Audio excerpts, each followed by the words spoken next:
Let's begin our discussion with an introduction to crisis intervention. Crisis intervention by a first responder, be it at the scene of the event or in immediate follow-up settings, such as a hospital, school, shelter, clinic, or even a church, is crucial to the eventual resolution of the crisis for the client. The work done in crisis intervention is very different than the therapy done by clinicians in treatment. The concrete goal of the first responder in crisis intervention is to give immediate aid and support. You help the client return to an ability to cope at a basic level of self-care with a goal of eventually entering into long-term crisis therapy and recovery from the crisis. This course covers the first step in that process, crisis intervention. The client in crisis needs to know she or he is safe, that you don't judge her for the crisis, that there is hope, and that she will recover from this crisis.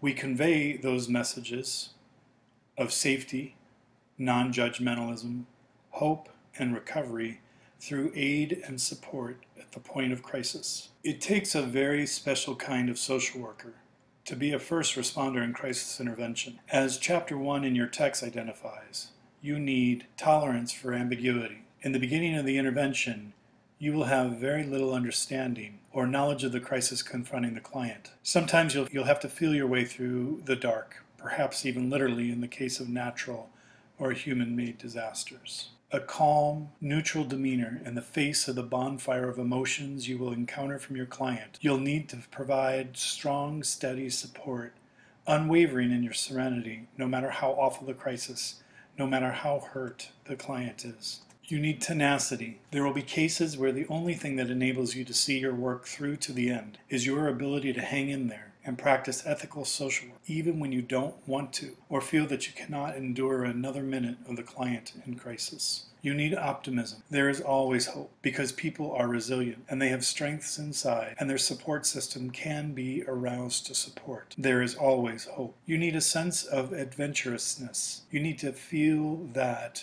your work is exciting, enjoyable, and engaging. Certainly crisis intervention is not boring, nor is it predictable. Given its lack of predictability, you need flexibility. The only constant in a crisis is change, and often chaotic change. You must be able to think on your feet, draw any number of intervention tools from your kit, and respond efficaciously to the crisis at hand. You also need confidence. It's critical that you believe you can help, that your help will make a difference. But while you're confident, you are not a hero. You need to have an absence of a hero. Check yourself. Do you have a red cape? Can you fly? Are you bulletproof? You are no one's hero as a social worker. You do not rescue your client. If you feel the need or desire to rescue, you're not prepared for the work ahead in crisis intervention. You do not have the power to rescue, and it's not healthy for the client if you rescue her. She needs your support, not your shield. You need a capacity for listening. Nothing is more important in crisis intervention than the ability to listen actively. You need an openness to diversity. No two people experience a crisis in the same way. Therefore, you can't avoid difference in human experience as a first responder in crisis intervention. When the tornado hits, literally or figuratively, you don't get to choose your client's diversity. You need a capacity for information management. A plethora of information is going to come your way from multiple sources with multiple meaning and multiple importance.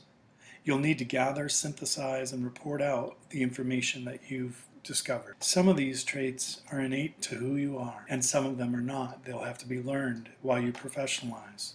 This learning, this practice, this becoming the competent crisis intervention social worker is a lifelong process of learning. We now turn to Chapter 1, again defining a crisis. The chapter explores common responses to crises, discusses types of crises, identifies steps in the crisis intervention, examines culture in the context of crises, and provides you with the LAPC model of crisis intervention. After reading the chapter, you'll be reading several articles that further your learning as you enter into crisis intervention. Meyer and Moore introduce you to the crisis and context theory, which is based on the ecological theory. a theory well known in social work. The basic premise of the CCT is that people live in systems which reside in multiple layers. The crisis affects and is affected by all aspects of the client's environment, from micro to macro. Next, Meyer and Conte provide you with a method of knowing and assessing the client and the crisis through application of the triage assessment system, which gauges affective, behavioral, and cognitive responses to the crisis. Dykman explores cultural aspects of crisis intervention, with the author calling for you to be the most attuned to cultural difference, even in the midst of the chaos of crisis. Duane discusses use of self in social work practice, which is centrally important to crisis intervention work. Appropriate disclosure and appropriate emotional responses by the social worker help the client become and stay connected in a trusting relationship. How and when to disclose are delicate, requiring practice, reflection, and supervision. Newell and McNeil examine burnout, vicarious traumatization, compassion fatigue, and secondary traumatic stress, all of which are highly possible experiences in your future. Barossa provides an example of compassion fatigue in social work by examining adult protective services and the stress brought on by crisis intervention in that setting. Finally, Radley and Figley argue that social workers are in the game for the client, that they are highly motivated, optimistic, and efficacious in helping. So compassion fatigue and burnout ought not to be the primary concern of social workers. Rather, these authors call for a paradigm shift towards positive social work practice in which compassion is a strength and fatigue is not the norm of social work. Very briefly, I'd like to leave the chapter and dissect a crisis so that you have a concrete understanding of why our work is so vital. A crisis begins with what is called the precipitating event. This event, be it a tornado, house fire, death of a child, sexual assault, loss of a job, or any other myriad of events, is not in and of itself a crisis. The event is called the precipitating event. An event becomes a crisis because the client perceives the event as traumatic and is overwhelmed physically, cognitively, emotionally, or spiritually. It is the client's internal response, manifested outwardly, that is the crisis. The client's internal response, unknown until the client manifests it in the form of somatic response, verbalized response, or physical response, is called the cognitive key. Your job as a first responder in crisis intervention is to thoroughly understand the cognitive keys. This takes trust, rapport, and assessment over time. Based on the cognitive keys, the client will choose coping mechanisms.